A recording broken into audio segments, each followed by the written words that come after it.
පින්වත් ශ්‍රාවකයනි, ඉපදෙමින් මැරෙමින් යන මේ සංසාර ගමන ඉතා දීර්ඝ එකක්. මේ ජීවිතය ඉතා දුක් සහිත එකක්. තරුණකම වයසට යාමෙන් අවසන් වනවා. නිරෝගිකම ලෙඩවීමෙන් අවසන් වනවා. ජීවිතය අවසන් වන්නේ මරණයෙන්.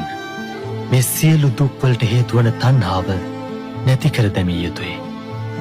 මේ අමා මහ නිවන අවබෝධ කරගන්න ඔබේ සිත මෙහෙයවන්න. ඒ සඳහා වීර්ය කරන්න. සීල සමාධි ප්‍රඥා තුලින් කෙලෙස් පැමි සිඳ දමන්න. එවිට සියලු දෙනාට ඒ සදාකාලික වූ විමුක්ති සුවය ලැබිය හැකි.